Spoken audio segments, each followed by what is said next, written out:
కోసం ప్రాణాలర్పించిన వీర జవాన్ మురళీ నాయక్ త్యాగాన్ని సీఎం చంద్రబాబు కొనియాడారు. మురళీ నాయక్ కుటుంబాన్ని ఆదుకుంటామన్న చంద్రబాబు వారికి ఎల్లప్పుడూ అండగా ఉంటామన్నారు.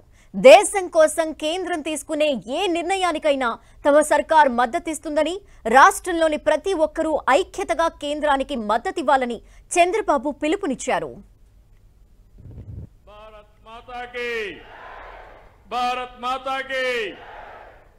మాతాకి అదే సమయంలో ప్రగాఢ సానుభూతి తెలియజేసుకుంటూ 2 నిమిషాల మౌనం పాటిద్దాం.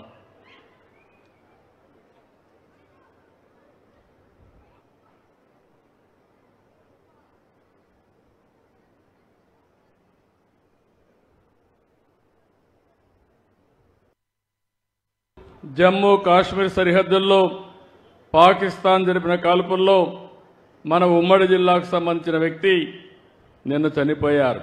గోరంట్ల మండలం కల్లి తండాకు చెందినటువంటి మురళీ నాయక్ వీర మరణం. దేశం కోసం చనిపోయారు. బాధేస్తుంది. వాళ్ళ తల్లిదండ్రులతో ఇప్పుడే నేను మాట్లాడాను.